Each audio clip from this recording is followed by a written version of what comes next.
이런 플랜은 납입 보험료 대비 보장이 적을 수밖에 없는데요.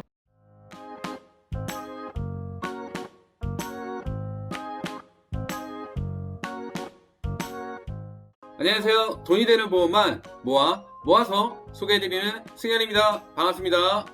드디어 2020년 경자년 새해가 밝았는데요. 시청해주시는 시청자분들도 새해 복 많이 받으시고요. 올 한 해 하시는 일 모두 대박 나시기를 기원하겠습니다. 근래 들어 자주 듣는 질문 중에 하나인데요. 승현님, 보험은 과연 갱신형으로 가입하는 게 맞나요? 비갱신형으로 가입하는 게 맞나요? 라고 묻는 분들이 많아서 오늘의 주제는 갱신형 보험과 비갱신형 보험 중에 과연 무엇이 옳은 걸까? 라는 주제로 이야기를 풀어보겠습니다. 고객님들께서 보험 가입을 하시는 과정에서는 수많은 설계사들을 만나게 되는데요. 만나시는 보험 설계사들마다 각자의 견해가 다름에도 불구하고 착각과 혼란 속에 털썩 보험 가입을 하고 나중에 후회를 하는 게 가장 안타까운 현실인데요. 자, 그럼 지금부터 갱신형 상품과 비갱신형 상품에 가입되어 있는 가장 흔한 유형별 사례를 두 가지 예를 들어 설명드려 보도록 하겠습니다. 첫 번째 자료를 보시면요. 40대 여성분이시고요. 두 가지 상품을 가입하고 계신데 한 개는 20년 납입에 80세 만기, 다른 한 개는 30년 납입에 100세 만기로 보험료는 각각 15만원과 20만원씩을 납입하고 계시는데요. 두 가지 모두 비갱신형으로 가입을 하셨네요. 이분의 보험가입 배경을 살펴보면요. 보험료 변동이 없다고 지인 설계사가 추천해줬어요. 보험료 갱신되는 게 부담스러워서요. 배우자가 가입했어요. 이 밖에도 이렇게 가입하게 되신 여러 이유들이 있겠지만 제가 보기에는 한 달에 납입하는 보험료가 다소 높은 건 사실이네요. 추가적으로 이런 플랜은 납입 보험료 대비 보장이 적을 수밖에 없는데요. 왜냐하면 20년, 30년 납입 후 100세 만기 비갱신형 상품의 경우에는요. 자료를 보면요. 40대 성인이 암진단금 5천만원만 가입해도 보험료가 새만기 비갱신형의 상품들은 구조적으로 비싸게 가입할 수밖에 없기 때문입니다. 그렇기 때문에 진단금이든 수술비든 입원비 특약의 보장가액을 좀 줄이고 통합보장으로 보장의 폭을 넓혀서 가입하는 게 일반적인 가입 방식입니다. 아마 이분의 경우 보장이 부족하다고 생각해서 두 개의 보험 중 30년 납입에 100세 만기 보험을 추가하신 듯한데요. 이것 또한 보험료 부담을 증가시키는 요인이라고 볼 수 있습니다. 두 번째 자료를 보시면요. 같은 연령대 여성분이시고요. 이분 또한 두 가지 상품을 가입하고 계신데 한 개는 5년 갱신형 상품에 가입을 하셨고 또 다른 한 가지는 10년 갱신형 상품에 가입을 하셨네요. 따로 가입되어 있는 실손보험은 제외하고 말씀을 드리겠습니다. 각각 3만원대, 5만원대 가입을 하셨는데요. 가입자분의 연령은 40대이신데 앞으로 첫 번째 갱신되는 45세에는 보험료가 얼마나 인상이 될까요? 또 다른 10년 갱신형 상품이 갱신되는 시점인 50세에는 두 가지 상품이 동시에 갱신이 되는데 보험료가 얼마나 인상이 될까요? 이분 또한 가입 배경을 보면 홈쇼핑 보다가 또는 전화로 가입했어요. 보험이 없는데 보험료가 저렴해서 가입했어요. 배우자가 가입했습니다. 이분의 경우 한마디로 표현해드리고 싶네요. 갱신지옥에 오신 걸 환영합니다.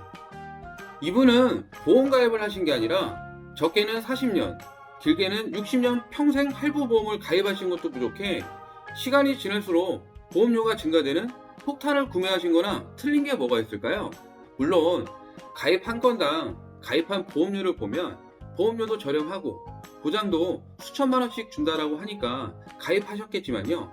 순수 갱신형 보험만으로 가입을 하셨다는 건 이것은 정말 잘못된 선택이다 라고 생각되네요.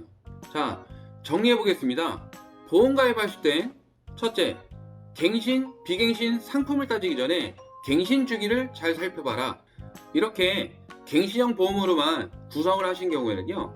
상품 여러 개를 가입해서 보장 금액에 대해서는 충족이 될 수 있으나 갱신 시 오르는 보험료를 감당할 수 없게 되는데요. 지금은 갱신 주기가 20년, 30년마다 갱신되는 상품들도 있으니 이 부분 꼼꼼히 살펴보시면 좋을 것 같습니다. 단순히 3, 4만원대 보험이 나쁘다라고 말씀을 드리는 것은 아닙니다. 하지만 무기한 할부, 즉 갱신지옥을 벗어날 수 없다는 점, 이 점 꼭 유의하시기 바랍니다. 둘째, 적정 보험료를 선택해라. 사람마다 한 달에 납입할 수 있는 적정 보험료의 수준이 제각기 다르기 때문에 보험 가입에 앞서 납입하고자 하는 보험료의 기준을 먼저 설정하고 갱신형과 비갱신형 상품을 혼합해서 가입해 보는 것도 고민해 볼 필요가 있다. 다만 이 경우에는 기초를 튼튼히 할 수 있는 비갱신형 통합보험으로 먼저 준비를 한 다음에 추가로 원하는 보장들만 추려서 갱신형 상품으로 덧대서 가입하는 것이 올바른 구성이다. 셋째, 무해지 환급형 상품을 눈여겨봐라. 최근 들어 보험사에서 출시한 상품 중에 무해지 환급형이라는 상품이 있는데요. 이 상품은 비갱신이면서 90세 만기 또는 100세 만기로도 가입할 수 있는 상품이 있습니다. 또한 기존에 판매되고 있는 일반형 상품과 비교해 봤을 때 동일한 보장 대비 보험료는 약 20에서 30% 정도 저렴하게 보험가입을 할 수 있어 보험가입 시에는 충분히 비교해 볼 필요가 있다고 생각합니다. 단, 가입 후 일정 기간 동안 대부분 납입기간을 말하는데요. 납입기간 중간에 보험을 해지 시에는 해지환급금이 전혀 발생하지 않는 순수 보장형 상품이니 이 부분은 꼭 확인하시고 가입하시기 바랍니다. 자, 오늘의 결론입니다. 갱신형 상품과 비갱신형 상품의 비교는 사실은 맞다 틀리다의 단순 논리 개념보다는 선택의 문제인 것 같습니다.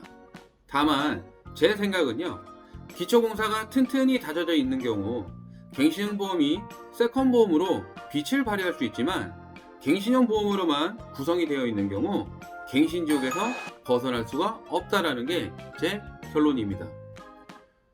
네, 오늘 영상이 유익하셨다면 구독, 좋아요, 알림 설정 꼭 잊지 말아 주시고요.